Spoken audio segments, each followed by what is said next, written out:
हाय दोस्तों, उल्लू पुल्लू। हाय दोस्तों, स्वागत है आप सभी का हमारे चैनल जेपी वर्ल्ड क्लासेस में। ठीक है, तो इसे पिछला लेक्चर में अपन ने देखा कि डाइलेक्ट्रिक्स के कारण क्या आएगा, electric field intensity, sorry capacitance की वैल्यू क्या आएगी।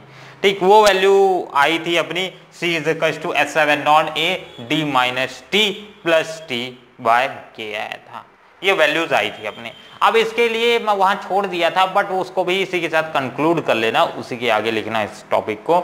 तो इसके लिए दो केसेस बन सकते हैं। अब जब मैं पुट ही कर रहा हूं तो हो सकता है कि डाई इलेक्ट्रिक को जो मेरा कैपेसिटेंस है, इस तरह से कैपेसिटेंस है अगर ये, तो मैं फुल्ली में डाई इलेक्ट्रिक पुट कर दूं। मतलब फुल्ली डाइलेक्ट्रिक मतलब इतना बड़ा डाइलेक्ट्रिक पुट करो कि वो पूरा का पूरा स्पेसेस खा जाए। तो उस कंडीशन में मेरा क्या हो जाएगा, D is equals to T हो जाएगा। मतलब ये डिस्टेंस D, कैपेसिटेंस के बीच के डिस्टेंस D, और इसके बीच का डिस्टेंस मतलब थिकनेस को भी कंक्लूड कर लेना इसी में, तो जनरली थिकनेस भी T, तो D is equals to T हो जाएगा। सिंपल सी बात है। तो ये पहला केस आ जाएगा। अगर मान लेते हैं D is equals to T है, तो इस इक्वेशन में इस वैल्यू को पुट करते हैं, तो D is equals to T, तो C is equals to S7/A/d-d put कर सकते हैं plus D/k। Simple D/d minus D is equals to 0 हो जाएगा, और ये D/k, और इसको इक्वल्स टू S7/A/k/d लिख सकते हैं। सिंपल सा है अपना इक्वेशन। ठीक है, अब आगे एक जो वैल्यू आएगी वो काफी मजेदार आएगी, और उसका एक इक्वेशन भी अपने को और नया दे जाएगी, एक और नया रूप देखने को मिलेगा। ठीक है, तो ये S7/A/d is equals to E0 लिख सकता हूं, sorry S7/A/d is equals to क्या लिख सकता हूं, C0 लिख सकता हूं, कैपेसिटेंस नॉट। सिंपल सी बात है, जनरली यही आ जाएगा अपना इक्वेशन। तो इसकी जगह मैं क्या लिख देता हूं, C0 इंटू के और इज इक्वल्स टू C। ये आ गया अपना इक्वेशन। अभी का फर्दर C निकाल रहे थे, तो K इज इक्वल्स टू क्या लिख सकता हूं, K इज इक्वल्स टू लिख सकता हूं C/C0। आ गया भैया। मतलब डाइलेक्ट्रिक कांस्टेंट का एक और रेशियो वैल्यू मिल गया। एक तो रेशियो वैल्यू अपना, एक रेशियो वैल्यू जो प्रीवियस था वो था अपना E0 बाय रिड्यूस, मतलब electric field by induce electric field intensity, sorry reduce value of electric field intensity. ये एक पहले आया था डाइलेक्ट्रिक कांस्टेंट का, और एक ये आया है सिंपल। तो दोनों में ये दूसरा वाला रेशियो क्या आ जाएगा, रेशियो को हम बोल सकते हैं, क्या बोल सकते हैं, दैट जो हमारा C है वो हमारा क्या है, सिंपल सा बोलेंगे, अगर C है जो, तो ये डाइलेक्ट्रिक के कारण कैपेसिटेंस की वैल्यू आ रही है, और C0 विथआउट डाइलेक्ट्रिक मतलब जब एयर या वैक्यूम इस्तेमाल कर रहे थे तब वैल्यू आ रही थी। तो कि dielectric constant is also a ratio of capacitance exist जो कैपेसिटेंस एग्जिस्ट होगा ड्यू टू डाइलेक्ट्रिक के कारण, to the ratio of capacitance exist without dielectric और अ वैक्यूम और एयर। तो ये इसको रेशियो को भी डिफाइन करता है डाइलेक्ट्रिक कांस्टेंट, और एक ये नया रेशियो भी अपने को देखने को मिल जाता है। ठीक है, तो ये पहला केस था। एक और केस है, इसको भी देखते हैं, फटाक से लिख लिए। चलो, अब सेकंड केस आ सकता है कि भाई लोग मान लेते हैं कि इस बार मैं डाइलेक्ट्रिक यूज करने की जगह इंसुलेटर यूज कर रहे थे, अब कंडक्टर यूज कर लेते हैं। हो सकता है मैं डाइलेक्ट्रिक्स की जगह कंडक्टर भी यूज कर लूं, कंडक्टर मतलब मेटल वेटल कुछ यूज कर लेते हैं। ठीक, ओहो क्या इक्वेशन मिटा दिया। चलो इक्वेशन को वापस लिख देते हैं, फिर आगे बढ़ते हैं। तो C is equals to, further यही इक्वेशन को फिर से यूज करना है, इसीलिए D minus T plus T/k। आगे के ये सबको मिटा देता हूँ, रब कर देता हूँ, अपने को इक्वेशन की जरूरत नहीं है। ठीक, इस बार मान लेता हूं मैं इंसुलेटर की जगह मतलब सेमी कंडक्टर की जगह क्या यूज कर रहा हूं, सेमी कंडक्टर डाइलेक्ट्रिक्स की जगह यूज कर रहा हूं अपना एक नया वैल्यू जो है, मतलब ये कंडक्टर यूज कर लेता हूं, CONDUCTOR कंडक्टर, एक नया यूनिट या फिर नया स्लैब यूज कर लेते हैं कंडक्टर। ठीक है, तो कंडक्टर के लिए आपने को मालूम क्या है, कंडक्टर का डाई इलेक्ट्रिक कांस्टेंट तो अपने को ध्यान में है, दैट कंडक्टर का डाई इलेक्ट्रिक कांस्टेंट इंफिनिटी होता है, इनफाइनाइट होता है। तो सिंपल इस वैल्यू को इसमें पुट कर दो और अपना कैपेसिटेंस अगर हम कंडक्टर यूज करते हैं तो आ जाएगा। तो ये आ जाएगा, ये value d minus T plus T by K की जगह क्या यूज कर लेता हूं मैं, इंफिनिटी। ठीक है, ये वैल्यू आ जाएगी। So something by infinity is equals to 0, भाड़ में जाए तो ये क्या आ जाएगा, F7 नॉट ए और ये d माइनस टी, और ये आ जाएगा आपका न्यू कैपेसिटेंस की यूनिट। ठीक है, हल्का हल्का तो नहीं दिख रहा है यार, इंक खत्म हो गया यार मार्कर का, यार भरना पड़ेगा, वीडियो रोकना पड़ेगा उसके लिए। चलो एक और मार्कर है उसको यूज करते हैं, शायद उसमें इंक हो। ठीक है, तो ये वैल्यू आ गई, हाँ सही है। तो ये वैल्यू आ गई जो अपने को यूज करना है। फर्दर अगर कंडक्टर यूज करते हैं तो कैपेसिटेंस की value F7 not into a D minus T आ जाता है। ठीक है, डी माइनस टी क्या इंडिकेट करता है कि कितना थिकनेस है, हम कंडक्टर की यूज करें। मान लेते हैं कंडक्टर हम डी और टी इक्वल टू पुट करते हैं, तो यहाँ पास इस वैल्यू को आप फर्दर और सॉल्व कर सकते हो। ठीक है, तो और इक्वेशन आ जाएगी, और वो मतलब डिस्टेंस को आप अपने हिसाब से अगले वाले इक्वेशन में सॉल्व करते हो। मतलब दो केस मेरे को बताना था, एक अगर हो सकता है मैं d is equal to T हो तो उस वाले केस के लिए भी फॉर्मूला बता दिया हूं, और ये सेकंड वाला अगर मान लेते हैं इंसुलेटर सॉरी डाई इलेक्ट्रिक्स की जगह हम कंडक्टर्स का इस्तेमाल करते हैं तो क्या वैल्यू आएगी। ठीक है, दोनों चीजें क्लियर हैं। चलो आगे बढ़े, रब कर दूं, कर दो।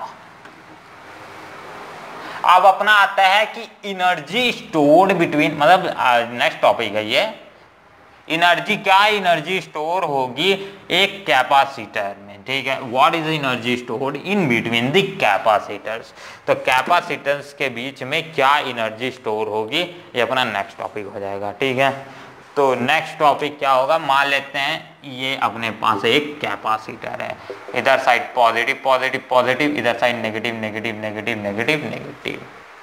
सिंपल सा बात है, सिंपल सा केस है, आगे बढ़े, चलो करें। कैपेसिटर ले लिए सिंपल सा। अब अपने का नेक्स्ट टॉपिक क्या है, energy stored, ENERGY, energy store in between capacitor, CAPACITOR, capacitor के बीचों बीच, मतलब बीच में एनर्जी क्या स्टोर होगी, उसकी वैल्यू कितनी आएगी। ठीक है, मतलब अपने को U निकालना है, एनर्जी को U से ही डोनेट करते हैं। ठीक है, सिंपल इसकी वैल्यू क्या आएगी। सिंपल अगर इलेक्ट्रिक फील्ड में ड्रॉ करता हूं, इलेक्ट्रिक फील्ड ड्रॉ करता हूं तो उसका डायरेक्शन इधर साइड आ जाएगा, पॉजिटिव से नेगेटिव। ठीक है, क्लियर है। चल, तो अगर मैं एक सिंपल सा अगर आपको कॉन्सेप्ट एक सिंपल सा समझा देते हैं, इसके बाद अपना एनर्जी भी निकालेंगे। तो अगर एक मुझे मतलब जो कैपेसिटर है उसको चार्ज करना है, ठीक है, तो सम अमाउंट ऑफ मुझे चार्जेस को सप्लाई करना पड़ेगा, मतलब कुछ अमाउंट ऑफ हमें पोटेंशियल डिफरेंस देना पड़ेगा।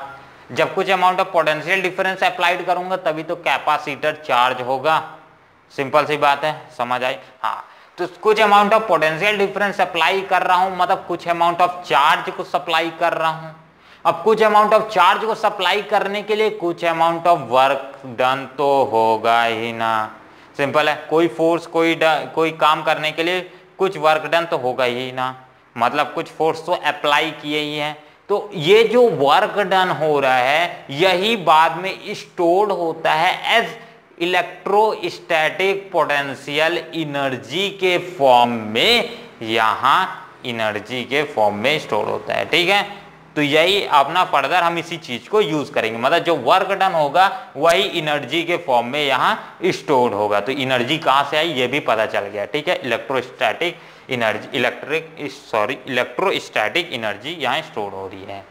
ठीक है, तो सिंपल जो वर्क डन हो रहा है, work done is equal to DW is equal to DU लिख सकता हूँ। सिंपल है।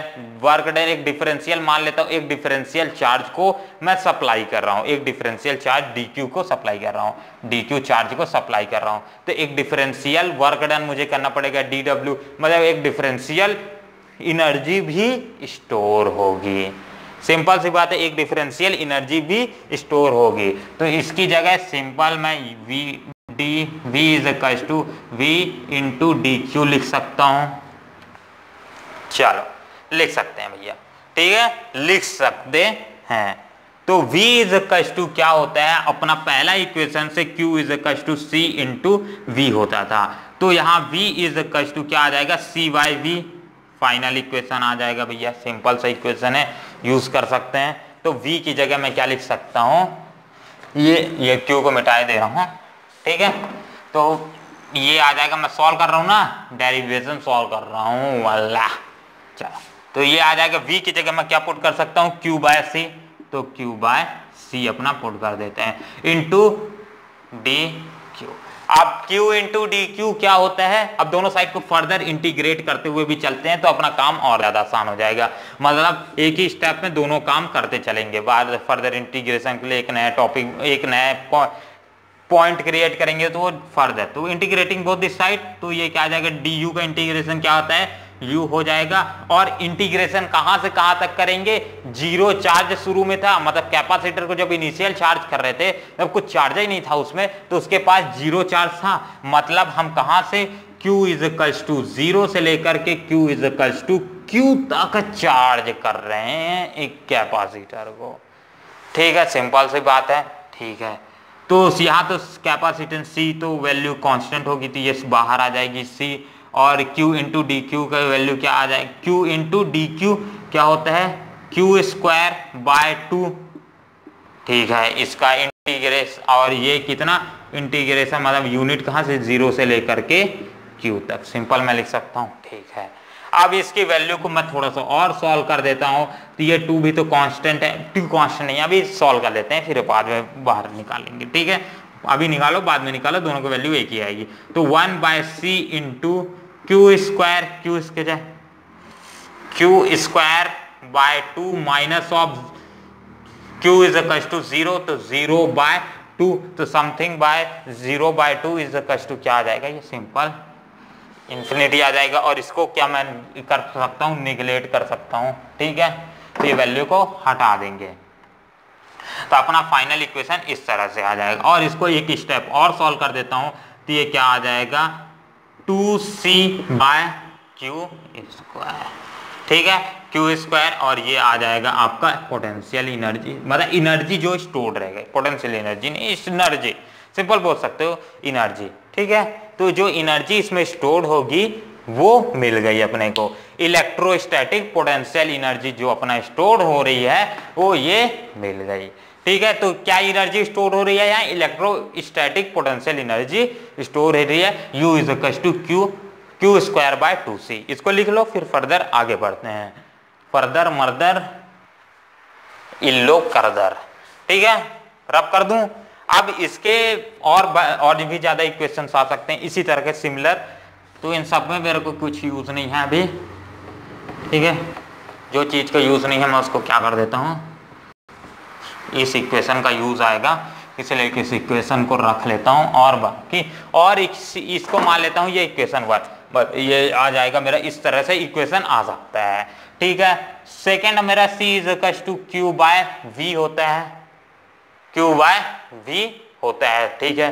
तो मैं क्या पुट कर सकता हूँ, U इज इक्वल टू जो मेरा आया क्यू स्क्वायर बाय 2c, ठीक, क्यू स्क्वायर बाय 2c आया है, इसको रब कर देते हैं। अब ये वैल्यू, तो अब मैं क्या पुट कर सकता हूँ, एक इक्वेशन, तो मेरा पहला इक्वेशन इस तरह से आ गया है। अब मैं क्या यूज कर रहा हूँ, मतलब मैं निकालने की क्या कोशिश कर रहा हूँ, ये सोच रहे हो आप, मैं और इक्वेशंस निकाल रहा हूँ इसी से रिलेटेड, जो पोटेंशियल एनर्जी से रिलेटेड है। आपके इक्वेशन में हो सकता है क्वेश्चन में कुछ और वैल्यू दी गई हो, अब वो किस तरह से जब क्वेश्चन सॉल्व करेंगे इसके बाद मतलब इसके बाद कैपेसिटेंस कंप्लीट हो जाएगा, तो एक कंप्लीट वीडियो रहेगा कैपेसिटेंस के क्वेश्चंस के ऊपर, ठीक। तो वहां सॉल्व करेंगे तब ज्यादा ये टॉपिक्स क्लियर हो जाएंगे, ठीक है।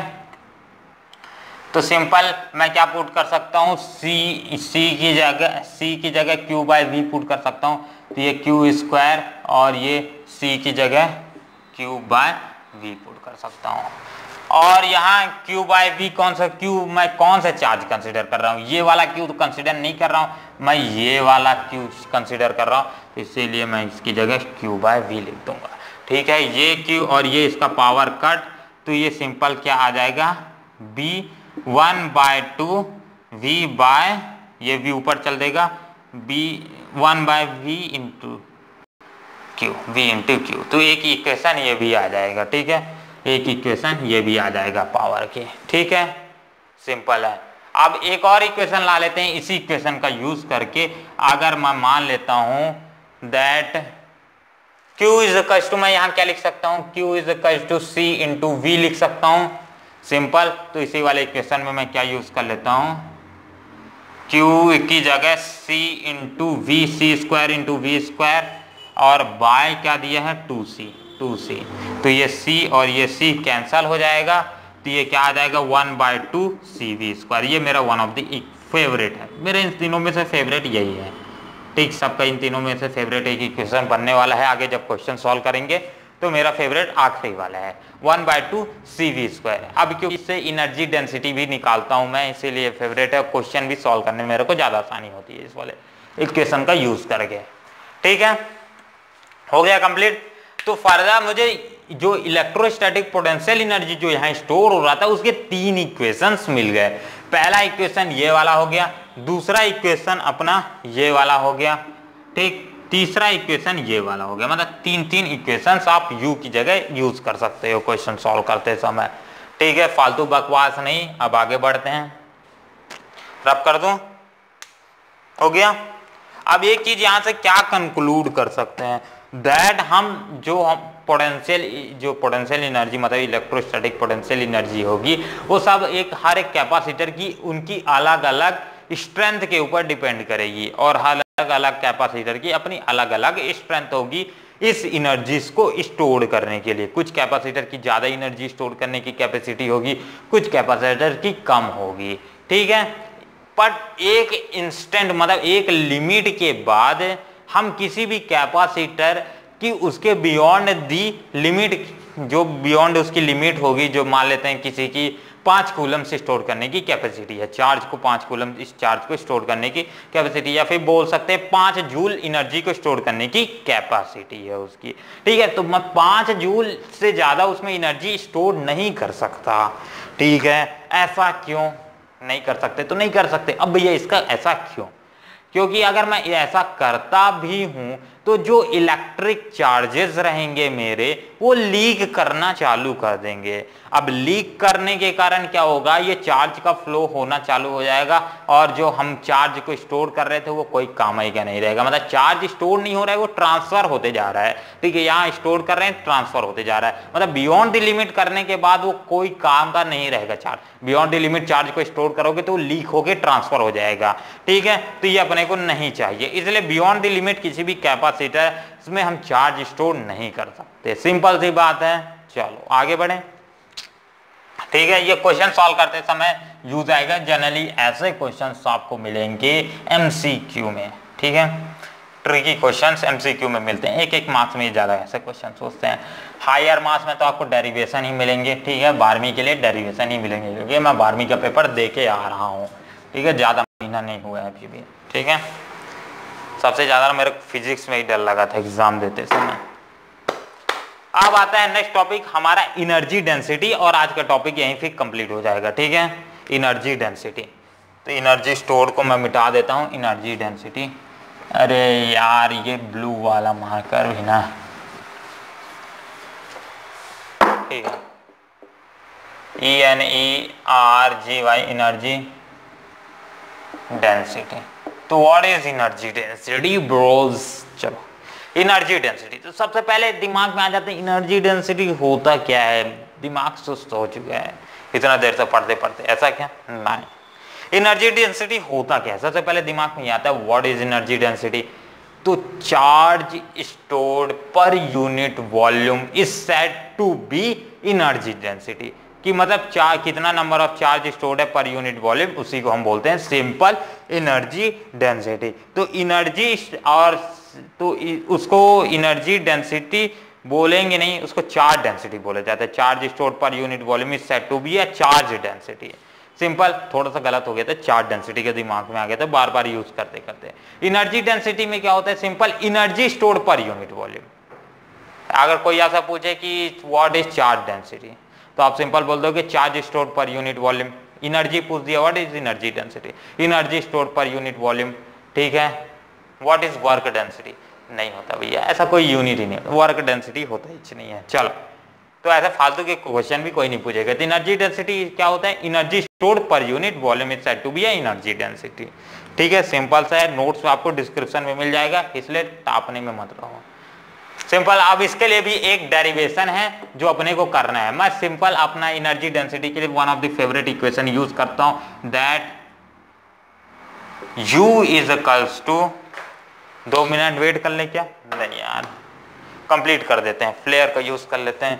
U is equals to 1/2 of CV square. ये आता था एक इक्वेशन, मैंने बोला था मेरा फेवरेट इक्वेशन है, इसी का यूज करेंगे। ठीक है, तो C की जगह मैं क्या पुट कर सकता हूं? C is equals to F7 not, C is equals to F7 not A/D use कर सकता हूं। ठीक है, और इसी तरह से V इज इक्वल्स टू क्या पुट कर सकता हूं? E इंटू D यूज कर सकता हूं। ठीक है, 1/2 दिया है तो 1/2 लिखा रहने देते हैं। ठीक है, सिंपल, और इसे आगे थोड़ा सा यूज कर लेते हैं। ठीक, यहाँ पास आप आगे लिख लेना, C इज इक्वल टू क्या होता है? F7 नॉट A/D होता है, और जो V होता है V is equal to E into D, और ये स्क्वायर में है तो ये दोनों भी स्क्वायर में हो जाएगा। ये छूट रहा था, मैं लिख दिया, कंप्लीट। तो 1/2 और इसकी जगह into F7 not into A/D, और इज इक्वल टू ये क्या हो जाएगा? A square into D square. ठीक, एक D और ये स्क्वायर का D कैंसल, तो अपना फाइनल इक्वेशन क्या आ जाएगा? ये 1/2 F7 not A into E square bye E square into D और बाय बस। तो ये फाइनल इक्वेशन कुछ इस तरह से आ जाएगा, ये वाला इक्वेशन। ठीक है, यहाँ तक ध्यान में रखो। ऊपर का मैं रब करूंगा, इसलिए पहले लिख लो, फिर आगे अभी इक्वेशन पूरा नहीं हुआ है। ठीक है, यहाँ तक हो गया। ऊपर के यहाँ के रब करे दे रहा हूँ। ये वैल्यूज को अपने को नहीं चाहिए, अब थोड़ा सा जगह चाहिए इसे। अब ये वैल्यू आई अपने को, U इज इक्वल्स टू, मेरे को मालूम है, ये एक चीज मुझे मालूम है अभी, अब कुछ देर में आपको भी मालूम हो जाएगा। ये जो आया अपना A इंटू D, A बचा है और वो D बचा है, A इंटू D। अब A इंटू डी क्या होता है? मतलब एरिया इंटू डिस्टेंस जो अपना होगा वो क्या होगा? वॉल्यूम होगा। ठीक है, सिर्फ सिंपली वॉल्यूम को हम इधर साइड मतलब पुट कर देंगे, मतलब ये बन जाएगा अपना U/AD is equals to F7 not E square by 2। अब U/AD को ही हम एनर्जी डेंसिटी बोलते हैं, एनर्जी डेंसिटी बोला जाता है। सिंपल, तो इसकी जगह मैं क्या लिख सकता हूँ? ENERGY energy, DENSIT density is equal to F7 not E square by 2। ये हो गया मेरा फाइनल इक्वेशन, भी आ गया भाई लोग। चलो, फाइनल इक्वेशन आ गया ये, और इसी इक्वेशन को मेरे को यूज करना था और अपना सॉल्व करने के लिए। फाइनल कंप्लीट है, एक बार चेक कर लेते हैं। वीडियो का टाइमिंग भी हो चुका है। ठीक है, लिख लिए, कंप्लीट है। तो एनर्जी डेंसिटी भी आज का अपना टॉपिक जहां तक करना था कंप्लीट हो गया। तो थैंक्स फॉर वाचिंग, और मिलते हैं अगले वीडियो पे। और आगे हमारा कुछ और नए कोर्सेस आ रहे हैं, जैसे कि नीट्स का भी आ रहा है, नीट का कोर्स, तो आप फर्दर वहाँ भी जाके उसको भी विजिट कर सकते हैं। ठीक है, और PDF लिंक डिस्क्रिप्शन में, फिर से बता रहा हूँ, बताने की तो वैसे जरूरत नहीं है, बार बार स्क्रीन में लिखा ही रहता है। पासवर्ड बताना था, JP वर्ड। ठीक है, कई लोग अभी ज्वाइन किए होंगे, अभी PDF खोल देंगे तुमको बनेगा नहीं, इसलिए बता रहा हूँ। ठीक है, तो थैंक्स फॉर वॉचिंग, और मिलते हैं अगले वीडियो में।